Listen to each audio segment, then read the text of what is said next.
আবার আমন্ত্রণ এটি নিউজের ইয়াং নেট অনুষ্ঠানে। আপনাদের সঙ্গে আছে আমি নওরোজ ইমতিয়াজ। কথা বলছিলাম এমএলএম নিয়ে। আজকে আমাদের অতিথি ডক্টর আব্দুল নূর তুষার।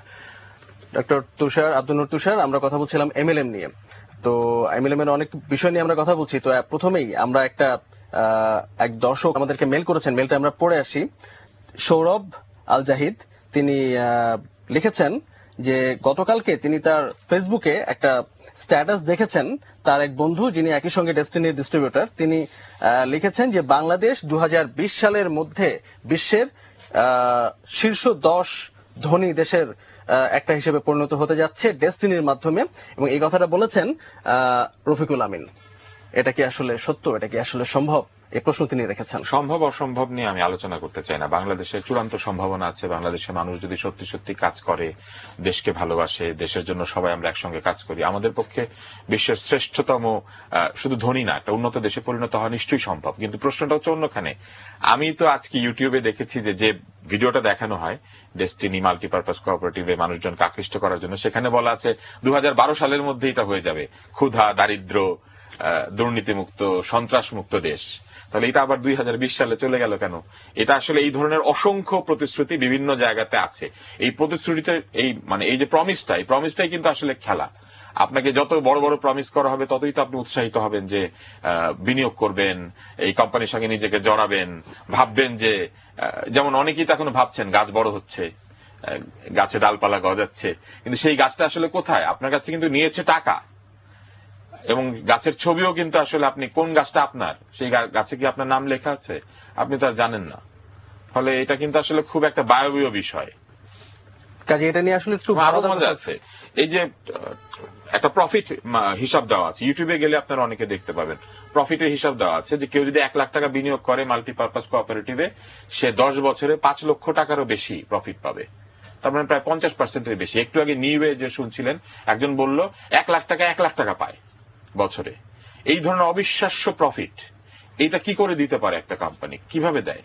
এটাও তো একটা প্রশ্নের বিষয়। এটা তো একটা অবিশ্বাস্য প্রফিট। আপনি 1 লাখ টাকা বিনিয়োগ করে বছর শেষে 1 লাখ টাকা পাচ্ছেন, মানে 1 বছরে টাকা দ্বিগুণ। এটা কিভাবে সম্ভব? একজন দর্শক লাইনে আছেন, তিনি আমাদের সঙ্গে আলোচনায় অংশ নিতে চান। দর্শক, আপনার নামটি বলুন এবং আপনার প্রশ্ন। হ্যালো, আসসালামু আলাইকুম স্যার। আলাইকুম আসসালাম। আমি চিটাগং থেকে বলছি স্যার, আমি মোহাম্মদ দিদারুল আলম। জি স্যার, আমার প্রশ্ন হচ্ছে এমএলএম আজকে ডেস্টিনিটা 12 বছর ধরে চলতেছে বাংলাদেশে, ঠিক আছে, কিন্তু এরা এমএলএম করতেছে কোন ধারাবাহিকতা নিয়ে? তারা লাইসেন্স করছে, ট্রেড লাইসেন্স করছে, এত হাজার টাকা দেবে, গাছ বাগান করবে, ঠিক আছে, কিন্তু আমি দেখছি একটা লাইফ ইন্সুরেন্সে দেখছি একটা লোক মারা গেছে 40 কিস্তি চলার পরে, তার কিন্তু টাকা ফেরত দেওয়ার কথা ছিল, দেয় নাই। কিন্তু শুধু এমএলএম বলতে যত ডিপিএস ইন্স্যুরেন্স কোম্পানি আছে সব ধরনের কোম্পানি কিন্তু একটাই গোড়া। এরা আসলে কি এই টাকাগুলো বিদেশে পাচার দেয়, না বাংলাদেশে উন্নয়নমুখী কাজ করার জন্য করতেছে, না মানুষকে দুকা দিতেছে? এটা কিন্তু আমরা বুঝতে পারি না। সাধারণ জনগণ বুঝতে চায় শুধু 10 টাকা দিলে 20 টাকা আছে। যারা গরিব মধ্যবিত্ত পরিবার তারাই এই টাকা ইনভেস্ট করে। যারা কোটিপতি শিল্পপতি আছে বাংলাদেশে তারা কিন্তু ইনভেস্ট করে না, কারণ তাদের পয়সা আছে, জমি আছে, সবকিছু আছে। কিন্তু আমাদের মতো সাধারণ পাবলিক মনে করে আমরা বেশি টাকা দিয়ে কম টাকা দিয়ে বেশি টাকা পাবো। এই লভ্যাংশের কারণে কিন্তু অনেক মানুষ প্রতারিত হচ্ছে। এটা সরকার কোথায় থাকে? আপনাদের কাছে প্রশ্ন আমার, আজকে দুদক ডেস্টিনিকে দেখতেছে, ভালো করে দেখতেছে, কিন্তু সরকার থাকে কোথায়? এবং দুদক আজকে দেখতেছে যে বাংলাদেশ ব্যাংক টাকাগুলো আটকে রেখে ইউনিটের টু টাকা কি বিদেশে পাচার করে দিচ্ছে? না, আপনার প্রশ্ন অনেক লম্বা হয়ে যাচ্ছে। আসলে আপনি উনি আসলে একটা প্রশ্ন করেছেন, এই প্রশ্নের উত্তর তো আসলে আমরা দিতে পারবো না। টাকা কোথায় আছে নিশ্চয়ই এখন কেউ না কেউ খুঁজে বের করবেন। টাকা তো নিশ্চয়ই আছে কোথাও না কোথাও। টাকা কিন্তু কোথাও হারায় না, এখানে না থাকলে আরেক জায়গায় থাকে, আরেক জায়গায় তদন্তে পর আসলে জানা যাবে যে টাকা আসলে কোথায় আছে। আচ্ছা, আমরা আরো একটা মেইল পড়ে নেই। একজন দর্শক কুমিল্লা থেকে শাওন, তিনি লিখেছেন যে এমএলএম এর নীতিমালা কিভাবে করা যায় তা একটু আলোচনা করা দরকার। এতে আসলে জনগণই উপকৃত হবে। সমস্যা না খুঁজে সমস্যার সমাধান খোঁজাটাই ভালো। এবং তিনি মিডিয়ার ভূমিকা নিয়ে তিনি প্রশ্ন তুলেছেন যে আসলে মিডিয়ার এই ভূমিকাতে এক ধরনের বিভ্রান্তি সৃষ্টি হচ্ছে। যারা বিনিয়োগ করে ফেলেছেন তো তারা আসলে কিছুটা বিভ্রান্তিতে আছেন যে তাদের এখন কি হবে বা তারা আসলে আদৌ এই কাজটা করবেন কিনা। মিডিয়ার ভূমিকা নিয়ে আসলে প্রশ্ন করার কিছু নাই, কারণ মিডিয়া যখন যে বিষয়টা সম্পর্কে জানতে পারবে সেটাই তো বলবে। মিডিয়া যখন জেনেছে তখন বলেছে, এবং মিডিয়া বলার চেষ্টা করছে, মানুষজনের বিভ্রান্তি দূর করার চেষ্টা করছে। যখন এই যে পক্ষে বিপক্ষে ভালো মন্দ আলোচনা হচ্ছে, সমস্যাগুলো কি সেটা আলোচনা হচ্ছে, তখন নিশ্চয়ই সমস্যার সমাধান খুঁজে বের করার একটা প্রক্রিয়া শুরু হবে। কিন্তু কেউ যদি বলেন যে অনেক মানুষ বিনিয়োগ করেছে সেই জন্যই নানা ধরনের অপরাধ বা অন্যায়কে মেনে নিতে হবে, সেটা কিন্তু কখনোই যুক্তিসঙ্গত বিষয় না। সমাধান মানে এই নয় যে অন্যায়কে মেনে নিয়ে সমাধান।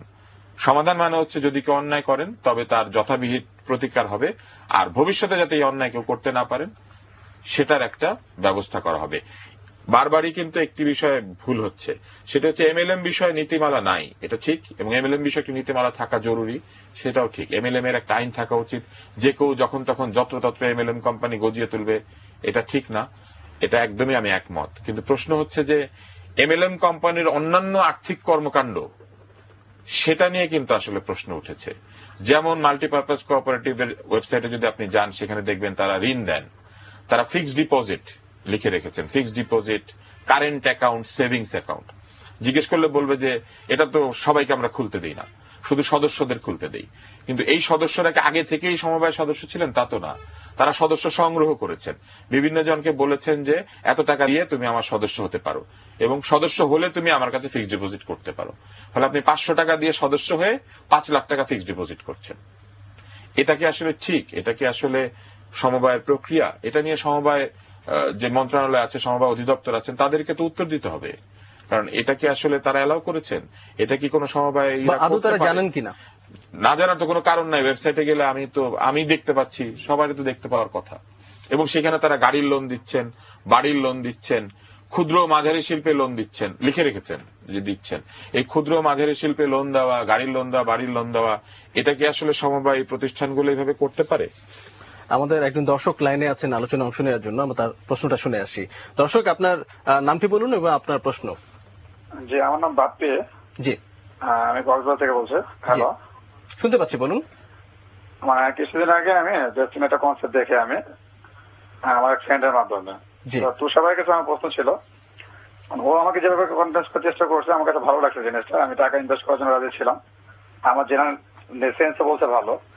কিন্তু এই যে কিছুদিন যাবত মিডিয়াতে যে লেখালেখি, ইভেন দ্যাট আপনি 2 দিন যাবত আসছেন মিডিয়াতে, আপনার কাছে আমার যেটা প্রশ্ন ছিল তুষার ভাই, আপনি খুবই একটা ফেমাস পার্সন আমার পার্সোনালি, তো আপনার কাছে আমার কোশ্চেন, এমএলএম সিস্টেমটা সম্পর্কে, ঠিক আছে, আপনার সাম্যক ধারণা কি আগে থেকে ছিল?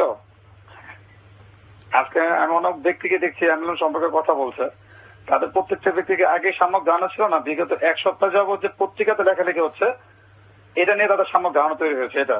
এটা আমার ফ্রেন্ডের কোশ্চেন, ওর মাধ্যমে আমি করছি। প্রথম প্রশ্ন এটা। আর দ্বিতীয়ত, যেহেতু এমএলএম ডেস্টিনি আমি যদি আমার ফ্রেন্ডের কাছে শুনলাম, এই যে বিগ একটা কোম্পানি, ঠিক আছে, তার মানে ওদের দুর্নীতিটাও একটু বিগ, তাই না? তো এত বড় দুর্নীতি একটা কোম্পানির ব্যাপারে আমাদের মনে হয় সরকারের একটা অ্যাকশনে যাওয়া উচিত বা কোন একটা পদক্ষেপ নেওয়া উচিত। আমি যতটুকু জানি, আমি আমার ফ্রেন্ড থেকে কনসেপ্টে যতটুকু আমি দেখেছি, ওদের প্রত্যেক সপ্তাহে 20,000 থেকে 30,000 গ্রাহক ইনভলভ হচ্ছে এই কোম্পানিতে। এই সপ্তাহে নাকি ওদের প্রায় 32,000 প্লাস গ্রাহক ইনভলভ হয়েছে। আমার প্রশ্ন হচ্ছে, ঠিক আছে, যে একটা কোম্পানিতে যদি এইভাবে টাকা ইনভেস্ট করে ধরা খাওয়া হয়, তাহলে প্রত্যেক সপ্তাহে 30,000 মানে হচ্ছে 1,20,000, মানে 1 মাসে। এটা একটা দেশের জন্য হিউজ পরিমাণ দুর্নীতি, এটা এবং বিগ দুর্নীতি এটা বলে আমি তো এটার ব্যাপারে এখন পর্যন্ত। জি, আপনাকে অনেক ধন্যবাদ। আপনার প্রশ্ন আমরা দুটো শুনলাম। তুষার ভাই 2টো প্রশ্ন করেছেন তিনি। আগের প্রশ্নটা নিয়ে তো আমার আসলে কিছু বলার নাই। ধারণা ছাড়া কি আমি এখানে এসে কথাবার্তা বলছি? এবং যা বলছি আমাকে আপনাদের কারো কি মনে হতে পারে যে ধারণাহীন একজন লোক হঠাৎ করে তার ধারণা জানিয়ে রেখেছে? আপনি কিন্তু কয়েক বছর আগে থেকে এই বিষয়ে লেখালেখি করছেন। আমি বিভিন্ন জায়গায় কথা বলেছি, যারা জানেন তারাই আসলে আমাকে এখানে ডেকে এনেছেন, কারণ এই বিষয়টি নিয়ে আমি দীর্ঘদিন তাদের সঙ্গে কথা বলেছি এবং স্বাভাবিকভাবে একা কথা বলেছি, ফলে তখন কোনো কাজ হয় নাই। এখন অনেকে কথা বলছেন, ফলে এখন কাজ হচ্ছে, অনেক কাজ হচ্ছে।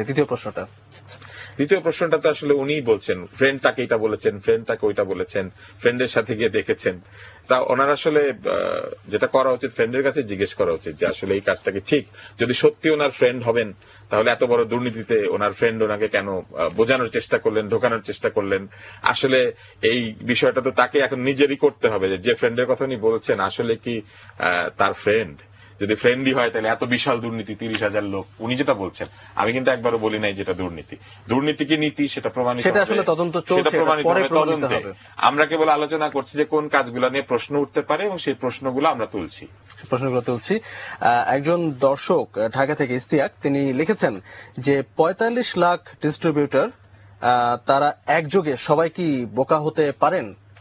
মানে ডেস্টিনি মতো একটা প্রতিষ্ঠান কি তাদের এতগুলো মানুষকে একসঙ্গে বোকা বানাতে পারে? আমরা তো একবারও বলি নাই যে কেউ বোকা হয়েছেন, আমরা কি বলেছি কেউ বোকা হয়েছেন, কিন্তু একসঙ্গে ইউনিপের এতগুলা গ্রাহক বোকা হয়ে গেলেন, একসঙ্গে এই যে যুবকের এতগুলা গ্রাহক বোকা হয়ে গেলেন।